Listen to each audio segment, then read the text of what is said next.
What's up, guys? Welcome to Seek to Greatness, a channel that's all about applied self-investment. In today's video, we're going to talk about how I went from minimum wage to a professional salary. And I say it that way because in other videos, they always talk about how to make more money. And, people will tell you things like, get a second job, work overtime, try and get into this business venture. It's not about that. You have to think for yourself. And when I started thinking for myself, I realized that there were 7 aspects on how to make more money. Before I show you those 7 factors, I'm going to do some self-promotion right here, some shameless self-promotion. Make sure you check out that article at seekthegreatness.com right here. And this is my article on how I went from minimum wage to professional salary at seekthegreatness.com. So make sure you check that out. But let's just jump right into that, okay? So there are 7 factors that affect how much money you make, and that is your financial viability. Okay, in order to make more money, you need to assess your financial viability. And what is a financial viability, or what is a financially viable skill? That is a skill or service that people are willing to pay or compensate you for. So the more you provide and the more problems you solve, determine how financially viable you are, and you will make more money as an effect. So these are the factors that affect financial viability: experience, focus and time, authority, supply and demand, promotion and marketing, satisfaction, and value.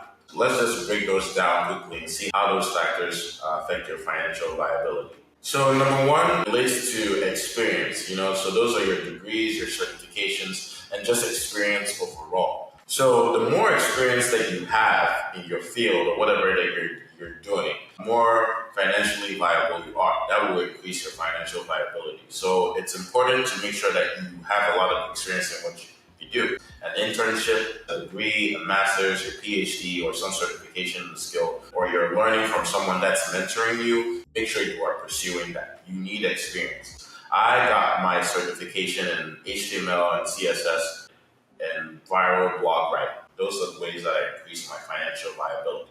Number 2 is focus and time. The more focus and time you put into your stuff, the better that you're going to get. And you do it without distraction. When you're really focused on it, you're not trying to do multiple things at the same time. You need to niche down and focus on what you're doing, and you need to spend a lot of time into it. So I'll give you an example. The person who's putting a lot of focus and time into what they're doing is Drake. He's spending a lot of time in the studio. He's spending a lot of time in his videos, his music. That's one thing that Drake does. He's a rapper. His focus and time has always been that way. So if you're going to do something, you need to niche down and make sure that focus and time is what is going to make you financially viable. And the key word is focus and time, not focus and overtime. Make sure that you are not killing yourself. This is very important. Make sure that you have balance, that you're making time for your mental health and your friends and your family and your relationships, okay? Because if you're just working all the time, putting all your grind into that, and there's no one to share it with, or at the end of the day, you're so tired and you have nothing to give, it's gonna wear you out. So remember, focus and time, not focus and overtime. The next step is authority. So for example, I want to be an authority in self-investment. The moment someone says, if you say self-investment, I want to be the person that you think of. If Donald Trump and I each wrote a book on how to be black in America, I hope you buy my book, okay? Don't buy Donald Trump's book on how to be black in America, because he's not the authority on that. So that is what authority is about. The moment you say self-investment, I want you to think of me. The moment someone says computer science, you're thinking of Bill Gates, and that is an authority. It's like you are the number 1 go-to person. Next up is supply and demand, because supply and demand is all about making sure your skills or your financial viability is not in excess. The average person who works in sanitation or who is a custodian, the average salary is only $40,000.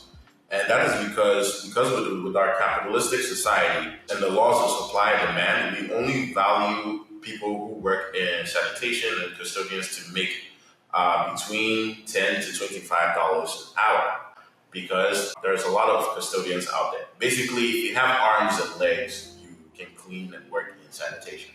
But again, I just want to say I respect custodians. I appreciate people who come in and clean the city, offices, schools, and all that stuff. That is a great service, and we really appreciate that. But again, the laws of our capitalistic society and the laws of supply and demand only values them to make between $10 to $25 an hour. But on the other side of that, there are doctors. Doctors make more money because there is not a lot of supply for doctors, because it takes so much time to be a doctor, and for every doctor, there's 1,000 patients. So doctors are low in supply, and that's why they're always high on demand. And because of that, we are willing to pay doctors an average of $190,000 and $220,000. That is the average salary for a doctor. So yeah, if you're going to work on your financial viability, make sure that it is a skill that is high on demand and that you are not adding to the excess supply. Next up is promotion and marketing. If you are going to make yourself financially viable, you have to get yourself out there. This is why I'm promoting videos, creating content. I am trying to get myself out there, and I'm trying to promote myself in an efficient and creative manner.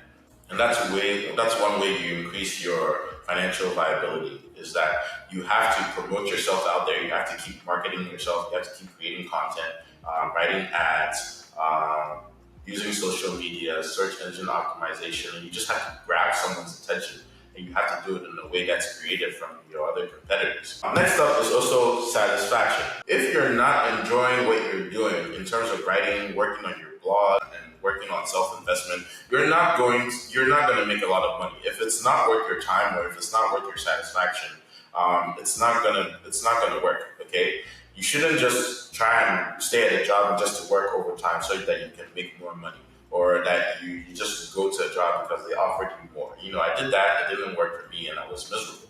I worked as a communications associate for a train company, and I was getting paid more, but I did not know what I was doing, and I was miserable as a result of that, because I felt stupid, I felt lazy, and it just affected my performance, and I was not satisfied with what I was doing. I am satisfied with talking about self-investment. I am satisfied about creating my YouTube, creating videos, and working on my website. This stuff gets me going. This stuff brings me satisfaction. And I can't tell you how much more I enjoy it than just sitting at my desk and just being bored all the time. Okay? There were times where I wish that I would get hit by a bus on my way to work. That is serious. So if you ever feel like that, or if you're not satisfied with what you're doing, please leave. All right? And finally, and another factor that's really important that's going to increase your financial viability is value. Value is about helping people. Value is about establishing and maintaining healthy relationships and connection. And the ways that I add value to myself and others is like I post content about self-investment. I show up 1 to 2 hours before my shift at work so I can get started on tasks and complete tasks faster. That is something that my employers really, really value and appreciate, and the stuff that doesn't go unnoticed. When it comes to time for a promotion or increasing my salary, I can say that I get up early, I come in and I complete work at a faster rate because I come in 1 to 2 hours before my shift and I get a lot of stuff done. So that is a lot of value that I add to myself as an as an employee, and to my company, because I'm ahead of the game. I get stuff out really fast and on time. Businesses also can provide value by giving you free content, free promotions, just premiums, just to make sure that they appreciate you and they want to add value to whatever they're selling. So that is another way that you can add value. That's how you can increase your financial viability. Help people, try and go the extra mile, and try and also maintain healthy relationships that make you better. Find mentors, find people that you value, and find people that can add value to you, and also try and reciprocate all of that. Once you think about these things and you act on them, I guarantee you're going to increase your financial viability. If you enjoyed this video, make sure you subscribe to Seek the Greatness. Again, you can also read this article for yourself at seekthegreatness.com. And that's it. I love you all. Remember to seek the greatness within you. Peace. Man, I counted like 20 OKs in that video, man. Can you not do that right now? Okay.